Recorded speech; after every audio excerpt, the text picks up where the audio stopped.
Welcome to the Dear Future Wifey podcast. I'm your host, Laterras or Whitfield. How y'all doing, Word of Truth Church? So listen, are you still shacking up with us?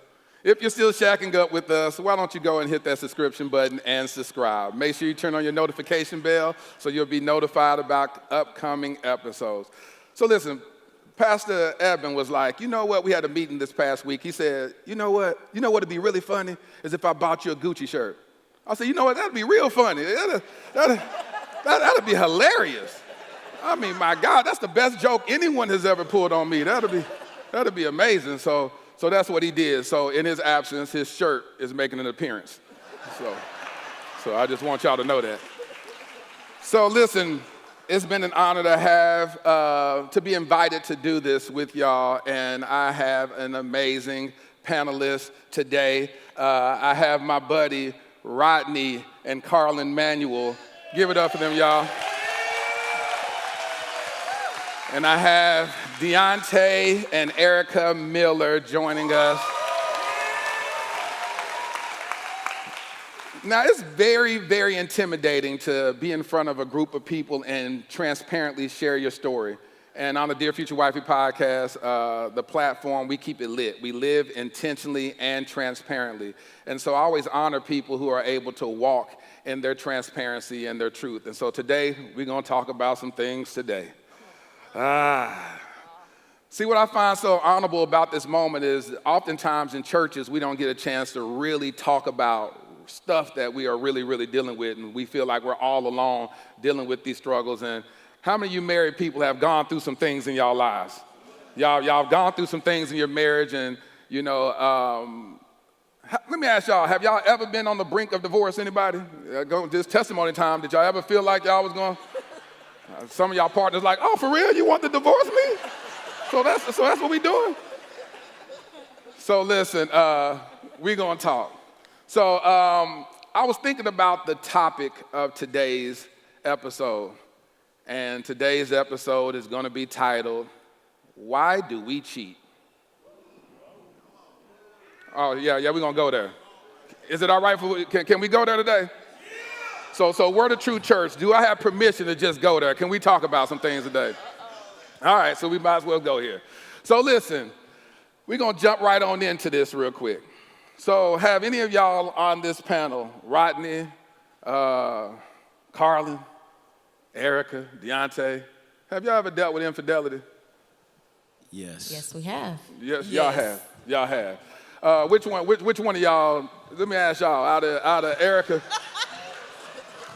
That's what we doing? That's what we doing. We might as well just do that. Erica, Deontay, which one of y'all stepped outside y'all marriage? That would be me. That would be you. Let's talk about that. What led you to seek outside attention when it wasn't being fulfilled in your marriage? For me, it was never about really what my wife was not doing. I was broken, man. I had mastered a lot of stuff in my life just as a man. It's one of those things where you're not taught to be emotional, you're not taught to communicate, you're not taught to be vulnerable. And so for me, even in choosing her as my wife, I always say like she cultivated the good parts of me. Wow. But Talk about it. Because I was afraid of those insecurities, I hid and lived under this mask. And that stuff, play in the background in the dark spaces, and that's where the enemy lives. Yes. And so, outwardly, everything looks good. But inwardly, at home or inwardly, I would say, everything wasn't so good. So it's easy to be critical in that environment and say, well, she don't do this or she don't do that, right? To kind of rationalize my thought process to do something that I know isn't right. And so those insecurities, those deficiencies in me, yes, was the culprit that led to my indiscretion. That's good. See, I love when people can take accountability for their actions and you are able to go look back and realize that brokenness that led to infidelity. So, Erica, how did you deal with that? But before we start, we're going to put context around it, because sometimes when you talk about infidelity, you may think that it just happened last week. You know, and if it happened last week, I promise you they wouldn't be able to sit here and talk about it today. And so sometimes we try to give our testimonies before we're actually healed from it, and you find yourself bleeding on people. And so that's the reason why I wanted a healthy couple who have gone through it, so that they can actually have a testimony behind what they've been tested. So Erica, what did that feel like when you found yourself violated or betrayed in such a way? Well, of course it's devastating, because like he said, I wouldn't say my husband sent a representative, but he's known as just the good guy. So it didn't align with, who he had been for the past 6 years. But the way I got through it was Pastor Eben actually was involved. And so, he talked to him a few times. Then we talked to him together. And he was like, I ain't no counselor, so I'm going to send y'all to counseling. I went to counseling. We went to counseling for 2 years straight, weekly, every week. Not just to fix our marriage, but to fix ourselves. Because I brought some stuff too. I had daddy issues. I had all this other baggage. So I wanted to be okay for me. You know what I'm saying? I wanted to be healed from that, but also the stuff that I brought in, because I came in a little broken too. So we went to counseling. I definitely got a little closer to God, you know what I mean? Because I think you need a little bit of both. You need a little therapy, you need a little Jesus. Yes. Yes. And so that was how I got through it. But I could see that he really had a readiness to change, and so that's what made me be like, I'm gonna ride it out. You know what's so amazing? This is something I want y'all to pay attention to. Pastor Eben said, I want to send y'all to professional counseling and therapy. A lot of times in church, we try to throw Jesus on everything. And we know Jesus can save, set free, and deliver you from any situation. But there are people that God has designed to really get deep, that have a therapeutic background. And so one thing I definitely want to honor Pastor Eben for is having the wherewithal and not to allow his ego to get in the way and be like, well, no, I can help you, I can pray over you, but to plant seeds and actually invest in that emotional healing. And he actually sponsored y'all's therapy sessions, didn't he? For 2 years. Every week. For 2 years, every week. And so around that time, y'all were around what age? 25. 25 years old, going to therapy. And it takes a lot of men, I'm telling you, I'm a culprit in that, is that I was really not open to therapy. I was like, man, them people don't know what I'm going through. You know what I'm saying? They're like, yes, they do. They do this for a living. But they don't know about what I'm going through. Right. That ego, that fragile masculinity that gets in the way of us actually seeking the help that we truly need. So I honor you, King, for having the wherewithal, even at that young age, to actually submit yourself in a place that could provide healing. Oh, Rodney, how you doing, brother? I'm good. You good? Yes, sir. So listen, when Rodney wanted to be on the podcast, he wanted to submit his video to be on the podcast, and Carlin was a little defiant in submitting their video. Carlin, why were you apprehensive about submitting your video? Honestly, it was a couple of things. Number one, we came through and we're friends, with all the infidelity challenges that we had, but we were still working on communication at a high level. So for us, when I need to talk to him about something serious, I have to go fast and pray. I gotta be ready, because he's gonna, not be ready to talk, because he wanna hold it all in, because he thinks sometimes that if you just let it go, it'll go away. And that never happens, right? It's just become bigger issues. Right. So I have to be ready, guarded up to do that. But what happened was we ended up in counseling. And we had... We're in counseling right now. Yes. Yeah. Yes. Put the microphone close to your mouth. Amen. Yeah, keep it close to your mouth. But can I say this? Counseling is not bad. It's actually, it helps you solidify your marriage. 100%. It helps you, make your foundation, your base of your marriage stronger. And it gives you clarity that when you can sit in front of somebody who, veterans in the marriage, it kind of give you clarity on where you trying to be, where you trying to get to. You know what I'm saying? So And the training. The C word ain't bad in marriage. Counseling. So Carlin said, I don't want to be on this panel and find out some new things about you, old Rodney.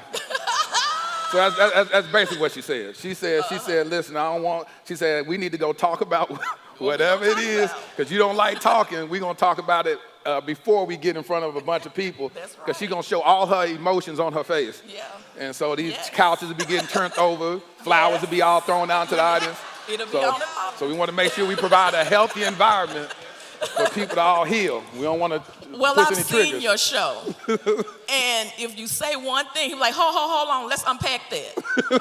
So I don't want to unpack anything in front of you guys that we haven't unpacked at home. Amen. Yes, glory. Communication. So Rodney, how long have y'all been married? November would be 24 years. 24 years. 24 years. And so how many years were you married before you decided to step out? I'm 52 now. I was 40. You were 40. So we was 98. So about 12 years ago? About 12 years, yeah. So 12 years ago, when you look back at that moment, what caused you to step out and cheat on your wife? Well, like Deontay said, I was emotionally immature. Talk about it. You know, like the word said, when I was a child, I thought as a child, understood as a child. But when I became a man, you know, I put away the childish things. But I equated that to being emotionally immature. It didn't have nothing to do with age. You know what I'm saying? And I had a lot of like she says, it's hard for me to talk. So I had a lot of silent arguments. Like, I'm quiet, not sharing it with her, but the devil, he thought in my head, making my thoughts feel like, making his thoughts feel like they was my thoughts. So Yeah. it was real. So I'm just like, and even I had a lot of issues from childhood growing up to where feeling inadequate, you know what I'm saying, and stuff like that. So I felt like, what's the purpose of me saying how I feel if it's not going to be respected or accepted or dealt with? So I just kind of just acted out, bro, like a kid. You know what I'm saying? Like, I'm acting out. You see me acting out, so show me the attention I need, basically. You know what I'm saying? I'm acting out. That's interesting. Carlin, how did you deal with that? We were a hot ghetto mess. I'm just going to be real. It wasn't cute at all. Because honestly, he was in the midst of his stuff when God started talking to me. Because when he first started all of this craziness, I didn't even know we were in a fight, right? When it all unfolded, I was just like in deep water, right? So I was angry. And when God told me what to do, I didn't do it. He told me not to leave. He told me to treat him like he didn't do anything and to continue to have sex. That's a hard one, huh? All of it was hard. Yeah. All of it was hard. And I was angry about it, right? So the fights that he had in his mind at first actually became truth, because now I'm not meeting your needs as your wife. Because I have a hard time being open with you because you've been quiet and lying and sneaking, and I didn't know how to deal with that. Because I'm open and honest. I don't have a hide in me, right? Yeah. I live lit transparently all the time, Yeah, right? yeah. That's my lifestyle. But I didn't know that he had the struggles that he had because we got married so fast, right? And When so you say fast, how fast was it? 10 months to the day that we met, to the day we said I do. So when you say that's fast, what makes you feel like that's fast? When some people may look at that as meeting a guy that was very intentional, why do you say that that was fast? Because I didn't know the childhood baggage. So y'all didn't really get deep. Y'all didn't have really substantive conversations where you really felt like you knew him? Well, we had conversations, but I was 25 years old, divorced with 3 kids. when I met him. So there were other things that had my attention. And at 25 years old, if you don't have anybody navigating you on the questions to ask or what to look for, you're going to miss it. So at 25, you had already been divorced with 3 kids. How long were you married the first time? The first time? Yeah. We dated when I was 16. We got married at 19, right? We probably stayed in the household married maybe a year. But it took me 6 years to get rid of him. Took you 6 years. I would like to unpack that, but since we're in church, I'm not even going to touch that.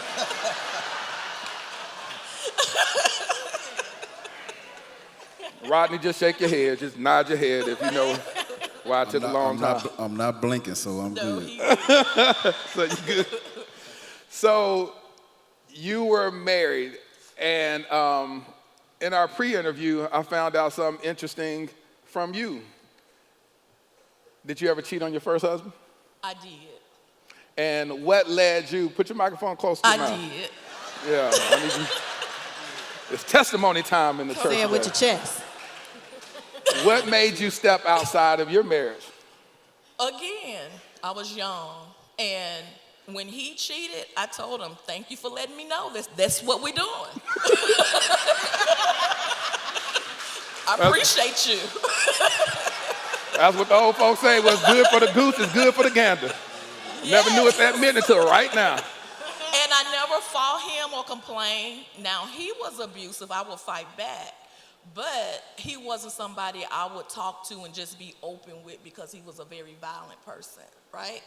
So, but I wasn't ready to leave because I had kids. But I wanted my needs met, right? And I was a young woman, dysfunction and all that good stuff. Didn't really have a Jesus consciousness. So when he opened up that floodgate, he opened it up. So what happened to where you didn't get even this time? I fell in love with the Lord.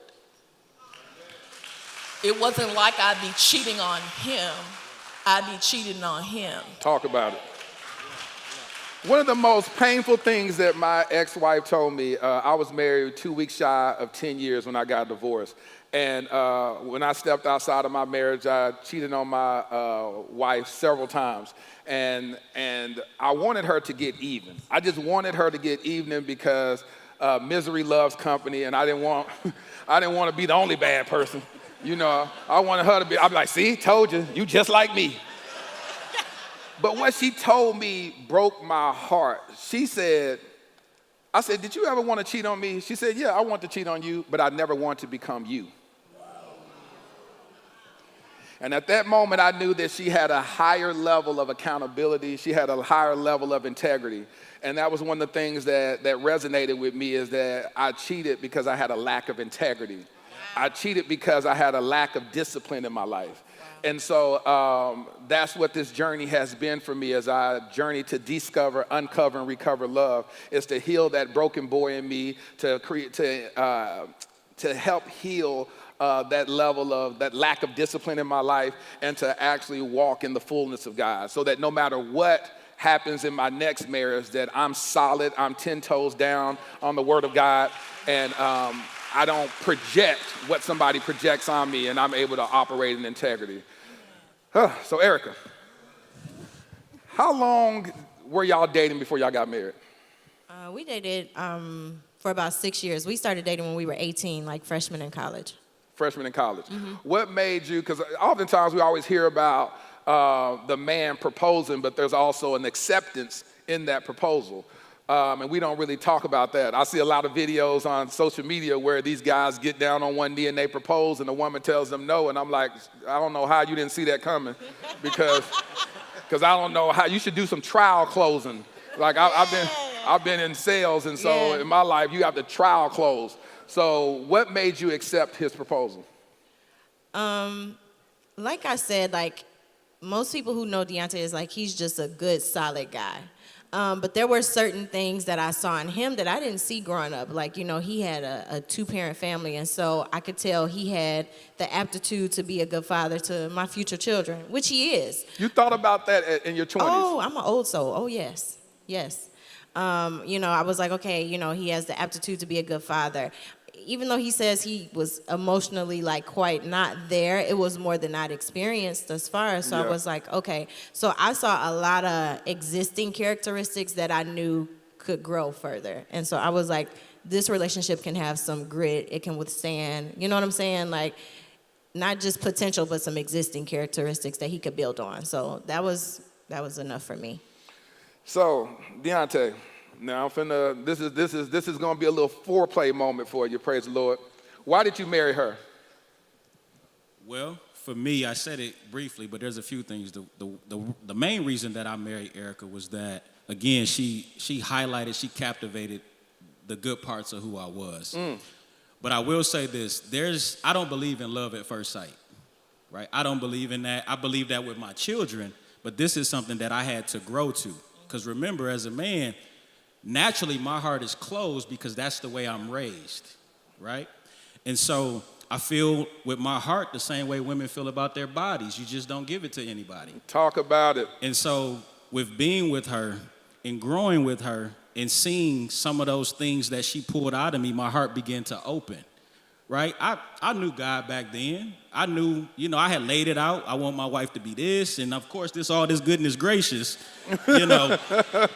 But at the same time, God just, he spoke to my heart in them moments and said, hey, this is okay. This is who you're supposed to be with. I always tell her, if I don't do anything else, I know the day that we got married, when I said I do, even if this doesn't work out, I made the right decision with the right person. Woo!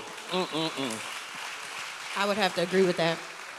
She said she would have to agree that he made the right decision. No, that I felt I felt solid in my decision. Granted, I was very young and kind of goofy, but I felt very at peace about my decision that day. Felt at peace. Oh yeah. That's beautiful. I've spoken to people in the past that said they knew even on their wedding day that they had no peace. That they were walking down the aisle saying, what am I doing? What am I doing? What am I doing? Wow. So you said, and this is something that's very, very important, especially from a man's standpoint. You said the way that women are, and I'll say typically are about their bodies, you as men, we're that same way about our heart. Unpack that a little bit. Explain why it's so difficult and so challenging for men to open up from a heart space. Well, because, again, even starting in childhood, man, we're not conditioned to be expressive. Matter of fact, we're taught to bypass anything that we feel emotionally. Yeah. Right? And so we mask all of these things in our life. And so we, at a very young age, we learn how to compartmentalize. Yes. Right?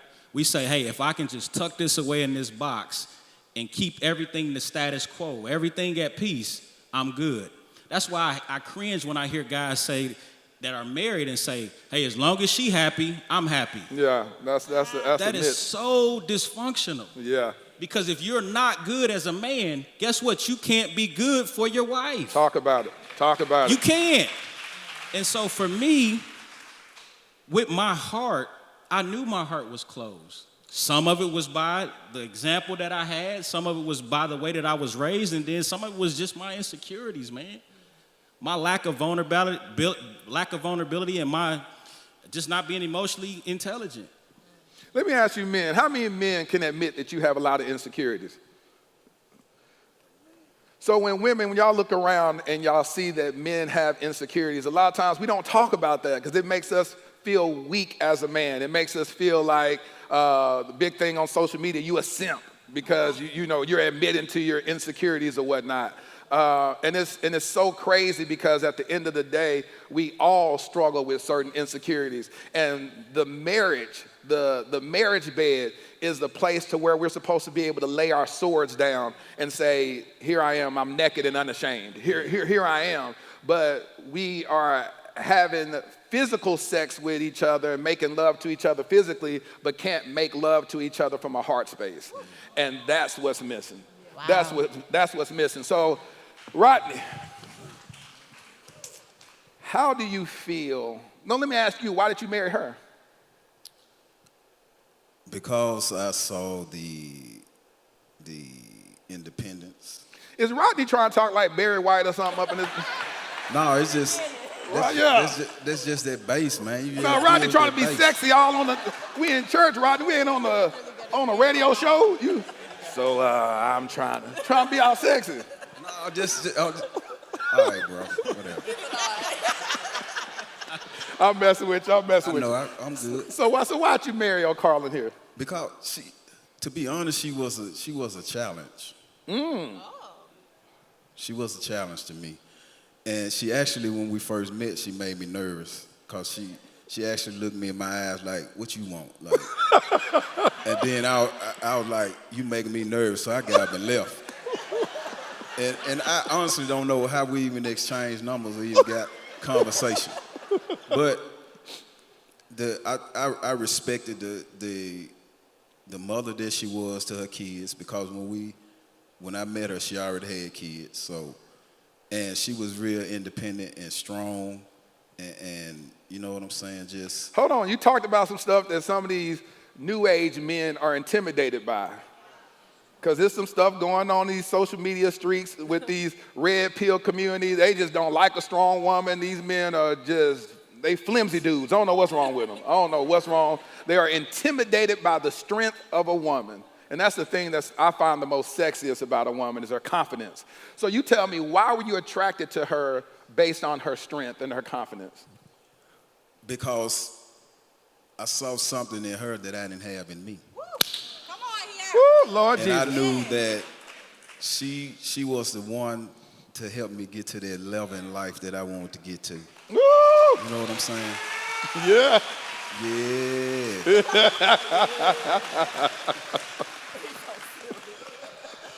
So you recognized that at that young age? Yeah. Because y'all got married around, what, 25, 26? She was 25 and I was 28. You were 28. Yeah. And you recognized that in a 25-year-old, that she had something inside of her that you needed in order to get you to death do we part.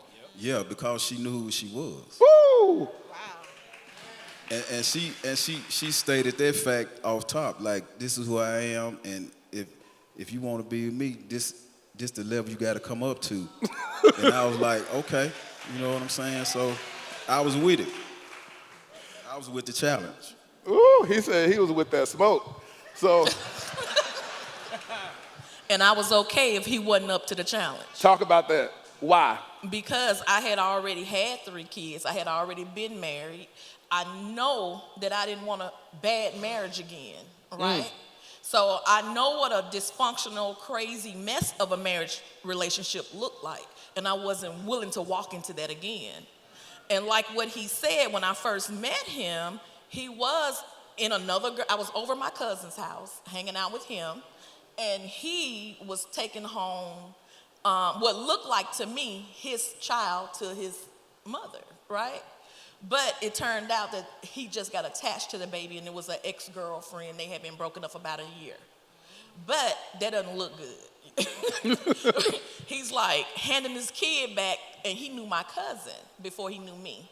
And he was like, who was that with you, James Baker? Like that. And I was like, if you want to know my name, talk to me. Woo. Right? And Yeah. I walked on to my cousin's house because I was like, the nerve, right? Can't y'all tell she's a handful, huh? And Rodney loves it, boy. He do. But you know love it. what? I'm made for him. Even when we went through our challenges, I'm talking to the girl. I'm like, I'm anointed for him. So anyone else that would try to fill these shoes or sneak around with him, you're setting yourself up for failure. Come on.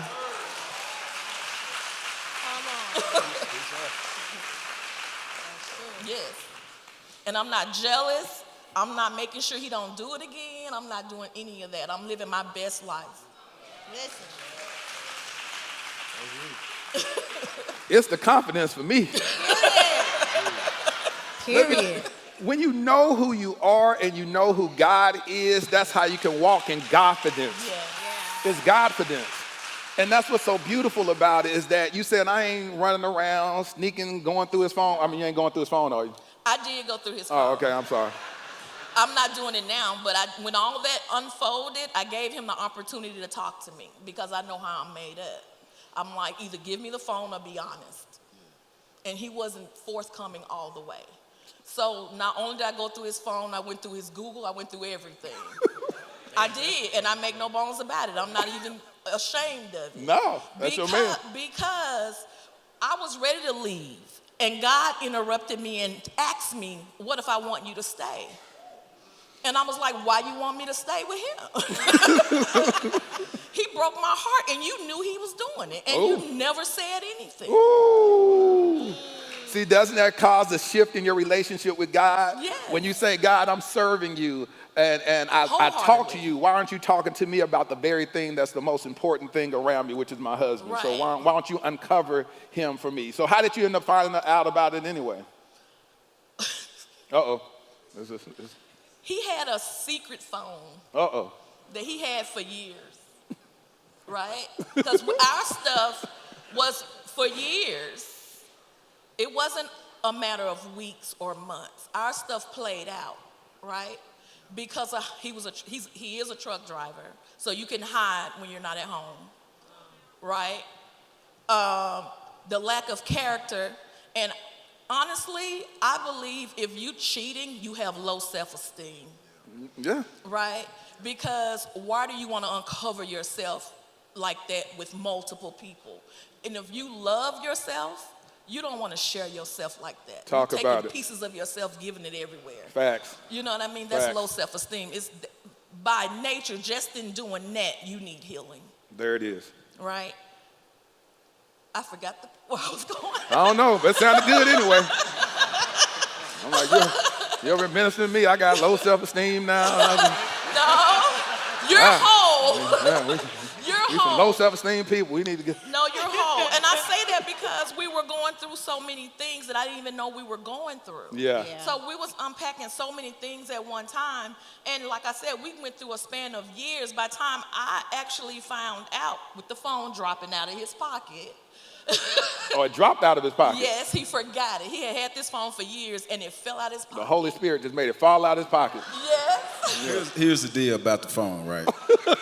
God told me, he said, you expose this or I'm going to expose you. Talk about it. And I ignored it. You know what I'm saying?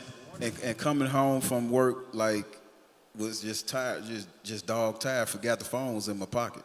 And my other phone rang, and I look, went in there to pull it out, and the other one fell out. I was like, I can't say what I said. Right in front of me. He can't say what he said.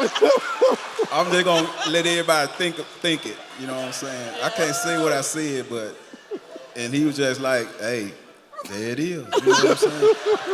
So he warned me. I'm and telling I you, ignored it. God will always give you warning before destruction. Amen. He always will.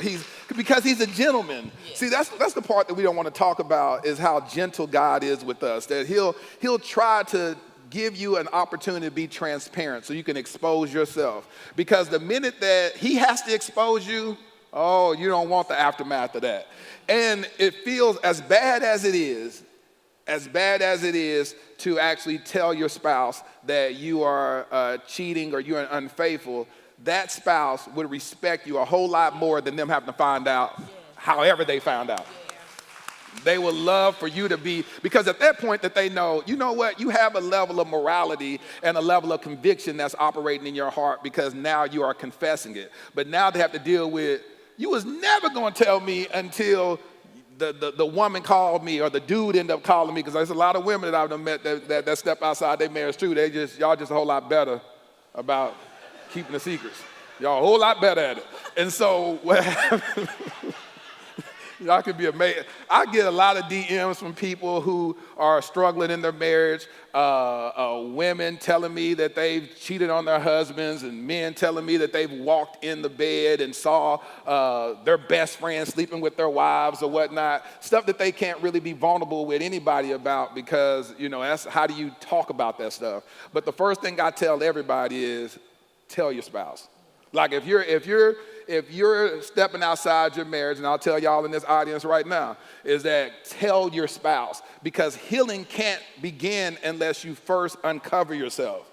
You know, you gotta clean the wound out. If you go to the doctor and you have a gunshot wound, the first thing they're gonna do is extract the bullet, and then they're gonna clean the wound.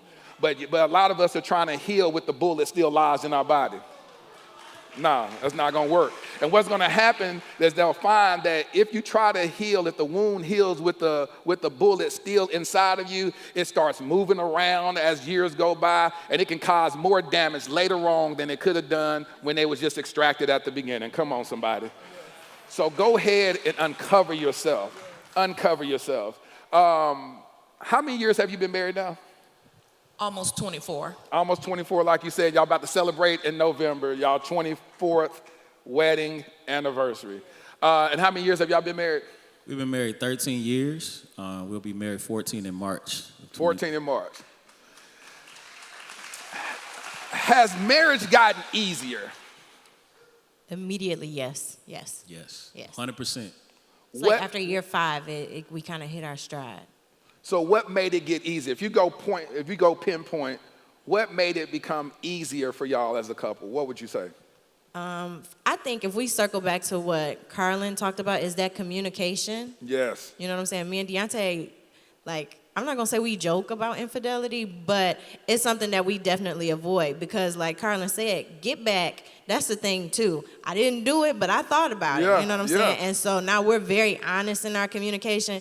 Deontay will take the long route at work and avoid a group of women that he feel like they on some bull, you know what I'm saying? And we talk about that, you know what I'm saying? So communication just got better, which opened the door for a lot more vulnerability and just honesty. And so I ain't gonna say it's easy, but it's definitely a lot easier than it was back in year 1 and 2.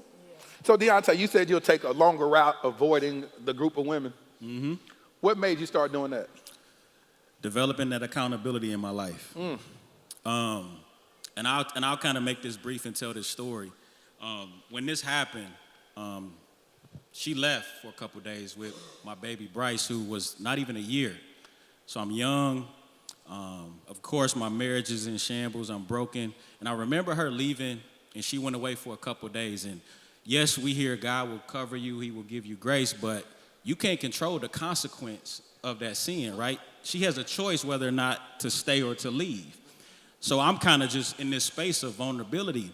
And for the very first time in my life, remember, we don't know how to be expressive emotionally. Matter of fact, I didn't even really know how to cry. But I knew that day what the difference was between crying and weeping, because I wept to the point to where it was unconsolable, uncontrollable, and I felt like all of that garbage in my life just started to come out. Talk about it, King. And in that moment, two things happened. That was the very first time I heard God speak to me so clearly, and he said, your whole life you have been trying to earn my grace, and I've given it to you freely. And in this moment, I'm going to show you just how good I am. He said, all I want you to do is keep putting that right foot in front of that left foot. And as you're putting that right foot in front of that left foot, he took me to Psalms 147:3, and he said, I will heal the brokenhearted and mend all the wounds. And so I just kept walking, and as I kept walking, he started healing and restoring me, and then he brought her alongside of me, right? And so now, as we're moving forward, even in our relationship, he keeps that mirror on me. Yes. Right? He keeps it on me, and he shows me my blind spots. Right? And so now I know how to show up in those conversations. I know how to show up and be intimate and create a safe space for her. Yes. Right? To where now we don't talk at each other, we talk to each other. Talk about it. Right? I know what makes her tick. As before, I was just going based off of what I knew. But when God is leading you, man, he shows you the very depths of her heart. And because of that, now our marriage is a whole lot better. Man. It's a whole lot better, man. When I say that's so important, if we as kings knew our position to be leaders, that we cultivate that relationship. I remember year 7 of my marriage, I said, let me trace the etymology of husband. Let me find out what husband is. We take these vows and we don't even know what these titles and positions. is you go get a job. They're going to give you a job description. They're going to tell you this is what our expectations of you. But when I took the role of husband, I didn't know what that meant. And so I traced the etymology of husband, and it meant householder, one who holds his house together, a husband, one who bands his house together. And so what you were talking about, Deontay, is that when you took this leadership position, she couldn't do nothing but follow. And so oftentimes we are asking our women to submit, but we have nothing for them to submit to. We're begging for submission, but what are they truly submitting to? And women have this innate thing, they're seers. And so you take a woman into a house, she's gonna make it a home. And so we saying, hey, we want you to submit, and they're looking like, I would destroy myself submitting to you because I don't even like the way you moving. Like you're gonna run me straight into a wall or off a cliff somewhere. And so what's so beautiful about what you just said is that God had to put a mirror in front of you and show you for the very first time in your life. And now as he reflected you to you, now you're able to reflect his heart to her. And now you're able to lead her and guide her, and now you're having a very beautiful, thriving marriage. So salute to you, King. Rodney. So you say she still says that y'all struggling with communication issues. Do you agree with that? Yeah. On a 1 to 10, we at a 7. About 7. What do you say, what I'm Carla? saying? I agree. You agree about 7? He's at a 7. I'm at a 7. Yeah. Well, let me clarify that. I'm at a 7. Yeah, okay. I communicate openly. You have no problems communicating, huh? No. So, Rodney, why do you feel that it's challenging to communicate? And let me tell you this, a lot of men struggle with that. That's one of the main things I hear from women is that men just don't communicate. They just don't communicate. So why do you feel like you're challenged in the communication department? Because my favorite analogy is this right here. All men want to be Superman. We want to be Superman. But I'm learning that, Clark Kent, to her, he's sexier than Superman. So if I'm being vulnerable and open and honest, that makes our bond more stronger. That makes our friendship stronger, our relationship stronger. We're able to laugh and get along better. We don't have these silent, awkward moments. You know what I'm saying? So, I'm vulnerable right now. But I mean, You're doing good, man. if I'm you know what I'm saying, just honest, man. If I'm in fear, I talk about it. If I'm worried, I talk about it. If I'm stressed, I talk about it. I don't have to be, you know what I'm saying, Superman for her. I'm Superman when I go out in the world. You know what I'm saying? So, and to all the fellas, I want to say this right here. Superman knew his kryptonite. You know what I'm saying? He did. That's why my boy took that circle around the females. He know his kryptonite. You know what I'm saying? Yeah. So, and it's good to know what your strengths and your weaknesses as a man. And mine, my strength is I'm knowing who I am now. Yeah. You know who you are now. When did that transition occur? It occurred when I accepted responsibility for all the ignorance, you know what I'm saying, of the past. Because God forgave me, my wife forgave me, my kids, they forgave me. I talked to them individually, from the foolishness. Wow. And nothing really, I never really got solidified in who I was until I accepted responsibility and forgave myself. That's what I want to hear right there. Your wife could have forgave you. God is going to always forgive you. Your kids are resilient. A lot of our kids will always forgive us. But the hardest thing for us to ever reach is the ability to forgive ourselves. And I was glad that you said that, to acknowledge that you needed to look in the mirror and forgive yourself. Why was it important to forgive yourself? It was important because Romans 8:1 couldn't take effect. I still was condemned. You know what I'm saying? And also Psalms 23:3, my soul couldn't be restored if I didn't forgive myself. Because, every day we look in the mirror, all we see is ourselves.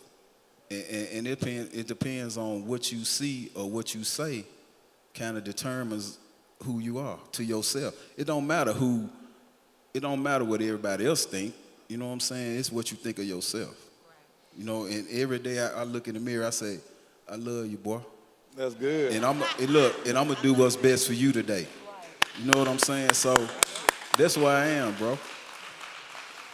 So you actually look in the mirror and say, I love you, boy. Every morning. That's good. That's good. That's those affirmations. Why is it, and it's crazy because oftentimes we get married, but the greatest enemy is sleeping in the bed with us because we're fighting. We get married and try to make it difficult for the other person unconsciously. Let's talk about those moments that y'all have had. Were those moments, did y'all ever have moments early on where y'all just felt like y'all were sleeping with the enemy? I wouldn't necessarily say that I was sleeping with the enemy, but I would say I had moments where I said, man, I don't know if this gonna work, right? I being young, I mean, because a lot of times we go into relationships and we go into those relationships selfishly anyway. 100%. Right? We go in there thinking like, what am I gonna get out of this? Yep. And this should be the other way around. It's like, how can I serve my wife? How can I serve my husband? Yes. Right? And so I wouldn't say she was the enemy, but I can tell you that I stopped looking at my wife as a liability and started looking at her as an asset. Woo! That changed my whole perspective of, hey, is this gonna work? Yeah, it's gonna work because she make up the difference that I don't have. Talk about it.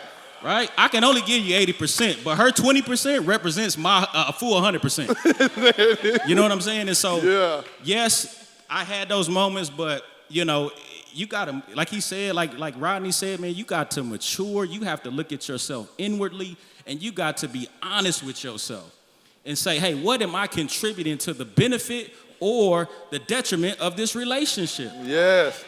Period. And finding yourself. Find out who you are. A lot of men don't know who they are. We have a distorted image of ourselves, and we live our life through that filter. Yes. But when God reveals and unmasks you, man, I'm telling you, you are more of a king than you will ever know. Yes. Yes. And that's what helped me. But no, she wasn't the enemy. Erica. Not at all. In those moments, did you ever feel a moment when he stepped out that you felt like you married the wrong person? I did not. But I did feel, so I don't know, everybody in here married, romance it's not always present, right? And so during them couple years, it was rough. And so I really had to lean on the friendship that we built. And it was like, don't touch me, but you want to watch Martin? You know what I mean? And that's right, you hungry, you want some fish, And so we really had to lean into the friendship. Like, that's a major part. I met him when I was, 15, you know what I mean? And we didn't start dating until 18, got married at 24, 25. So I really leaned into that. And like you said, focus on yourself. Because this could go either way. He could leave if he wanted to, too. Yeah. So I was like, let's focus on myself. Let's at least maintain this friendship and, we're parenting. And so I wouldn't say the enemy, but I was mad. He wasn't my boo at the time. I was real mad. But we got back. So when you talk about, you touched early on about your own brokenness and trauma that you brought into the marriage. Do you want to unpack that? What are some things that you had to overcome in order to create intimacy and vulnerability in your marriage? So what I realized is I came in there with the mindset of no man will ever put me first. So I didn't, like I said, I don't come from a two-parent household. I had a mom. She was single for a minute. She got married in 6 weeks. She got married in 6 weeks? Yeah, but their marriage lasted a long time, decades. And they solid. I come from a very blended family, but I always felt like I was just being shifted around. Like, she get married, so now I'm here. He got his own kids, then my daddy get remarried. But everybody deserves to search for their love, too. And as a kid, you don't understand that. Right. So I came in was like, we gonna see what he gonna do. You know what I mean? And so that's why I was checking phone bills and the T-Mobile log and all of that, because I already came in there with this mindset of, Oh, you was doing that before you ever stepped out? You was checking T-Mobile logs? if you do anything that's a little bit off, if you say you've been at home for, a long time and the hood of your car still hot, you lying. I ain't know that. You lying. I listen. This news to me. I didn't know that. Free game. I ain't know none of that. You know what I mean? So if any little thing is off, I'm not saying I was just searching, but you know what I mean? I just didn't come in. Hold on, you expecting can't to say get- I didn't say I wasn't searching. You walking in the shower, talking about why you don't normally take a shower this time of day. Why is it water on the? You over? Somebody lying.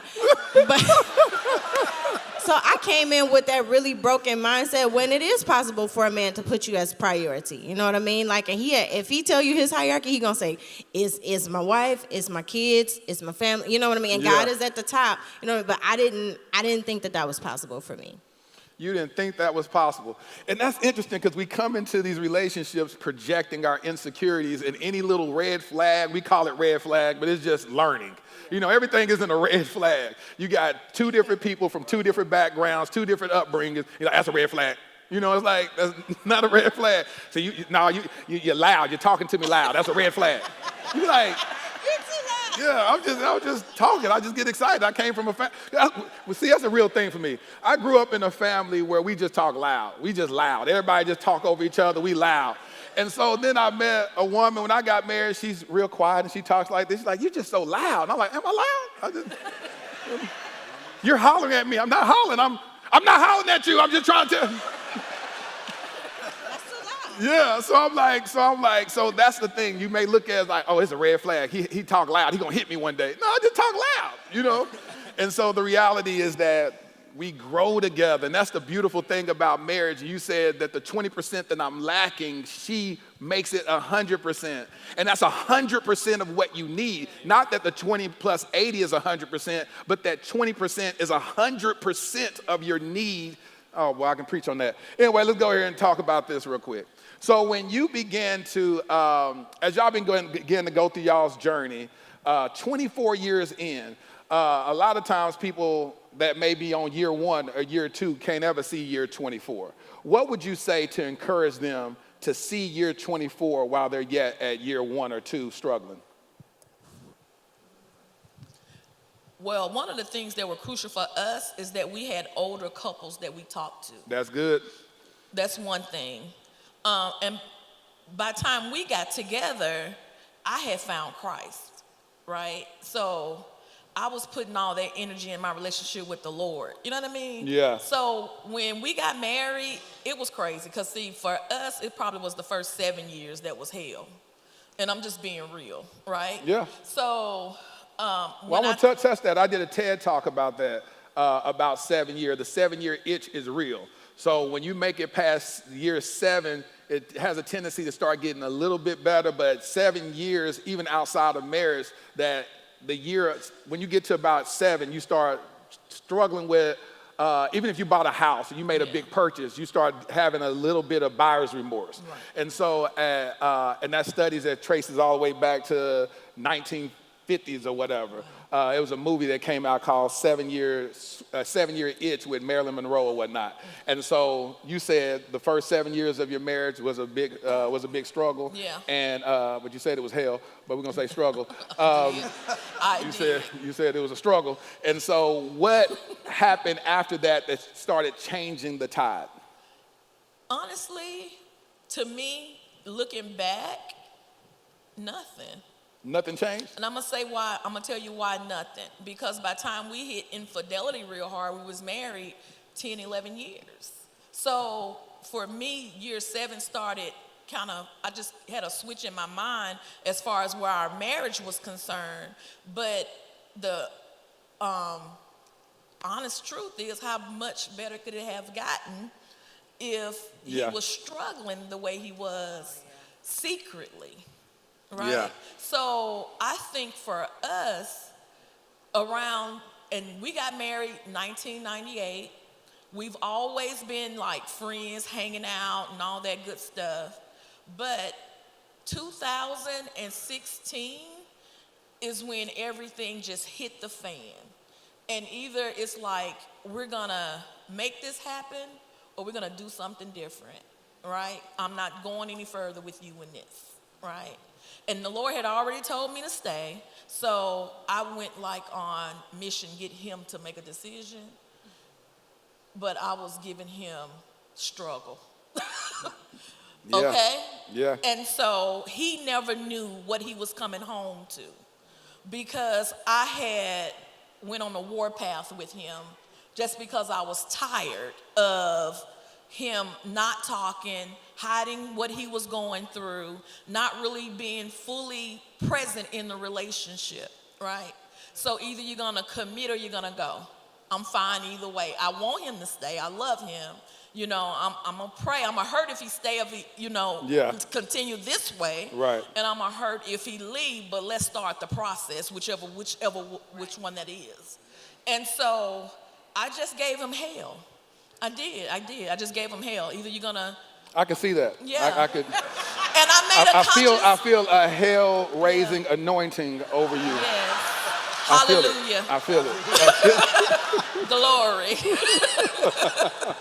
But in honesty, because I'm open-hearted, Yes. right? I don't You love hide. hard. I love very openly, right? And I don't expect anything out of you except to be who you are, because I'm going to show up as who I am.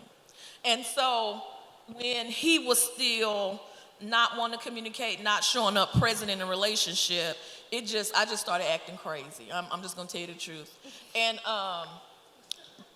honest to God, I'm glad I did it, because what I do know, in order for him to stay through that, Then he gotta love me. He gotta love you. He gotta love you. He has to love me. So after 2017, we've been bliss. That's good. Yeah. That's good. And I say honestly, it's just like she was hell. I was. Okay, but I created it. Yes, you Ooh. So as a man, I said, okay, I created this mess. So, just like a kid, you get in trouble, you got bent over, you got to take your whooping. Yep. And that was part of the whooping. That was part of the whooping. Getting back in line, you know what I'm saying? Because if I hadn't created the mess, it never would have been There it is. I love that, King. I love that. Love it. Love it. Accountability. I love it. Well, listen, man, I want to thank all. Y'all, wasn't this amazing? Wasn't this amazing? Man.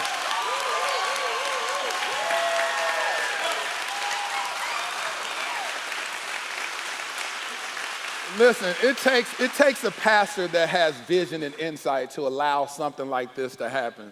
And so what I love so much about, I'm about to choke up, I'm about to cry. What I love so much about Pastor Eben is that when I met him, it's like I've always known him. And God has a way of answering prayers that you thought, like I prayed earlier this year about wanting to do a tour and go around the churches everywhere. And then Pastor Edmund was like, out the blue, he was talking, he was like, you ought to come to my church and preach. I said, preach? He was like, yeah, you're a preacher, right? I said, well, I used to preach early on when I was about 19, 20, but I don't do that. He said, once a preacher, always a preacher. And I was like, well, I don't know about that. He said, well, I said, you know what I could do? I would love to bring my podcast to your church. He said, oh, that's even better. Let's do it. And I was like, wow, you know what I'm saying? And for him to trust me in that capacity, or even more so to trust the God in me, to trust the anointing, to trust what God has been building through me, I just honor that King for doing that. One thing that I want to leave y'all with as a married couple is I find a lot of couples that just don't kiss anymore. So I want to give y'all a kiss challenge. I want y'all to turn to your mate right now and just give him a little kiss. Just give him a kiss. Give him real quick, give a kiss, because at the end of the day, whatever y'all going through right now, that symbolic gesture that was just had right then will create a moment of conversation later on where you say, I kiss you, but we ain't good. We still ain't good. Now, I don't want you letting that Laterras thinking everything good with us right now. We got some things to talk about. But at least y'all can start talking and having those conversations. It's an old saying that says either, boo-boo or get off the pot, and that's pretty much what it is that if y'all gonna stay married, but have a thriving, happy marriage. Or get off the pot. Don't just make each other miserable when the kids are seeing y'all miserable and depressed and sad. Love each other. Love each other. Y'all are each other's greatest asset. The Bible says that one can chase away 1,000 and two can set 10,000 demons to flight. That means that y'all have the capacity to do 10 times more than what I'm able to do by myself. So use that power, use that authority, use that anointing. What God has birthed out of me that I'm launching on October the 1st is this. A lot of people ask me, how did you get to the place of being lit, where you can just share your truth and share your honesty and walk around in transparency? How do you ever get like that? Because it was only reaching that point that allowed me to walk into the fullness of who I am. And so I'm gonna be launching a course on October the 1st. Becky, run the video, run the promo, please.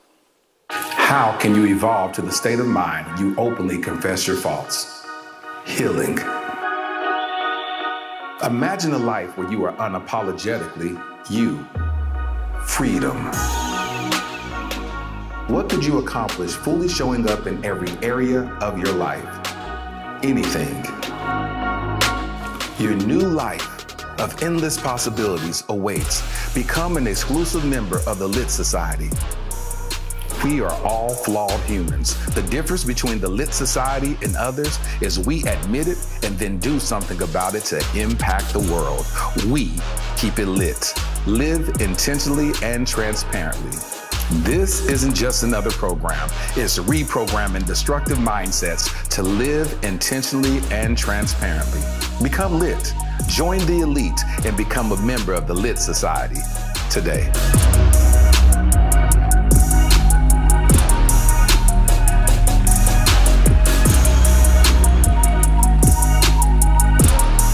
Come on, y'all give it up for our panel. For our guests, what an amazing, amazing service. Now, if that doesn't encourage you, it shows wherever you're at in your marriage, it can be redeemed. I love how they both said that, like, when they just focus back on Jesus. And see, on your wedding day, you make a vow between you, your spouse, and God. And at some point that might have gotten off, but they brought it back. The enemy's always going to attack the will of God in your life. He is, and he's going to attack the unity that you have between you and your spouse.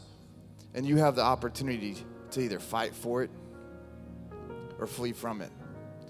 And I love that we have Word of Truth couples fighting for it. These aren't special guests. These were couples that have been in the church, and they're not just living now. They're thriving. They have healthy marriages. So I do want to encourage, one thing that I love about our church is that we offer free counseling for all of our members. Come on.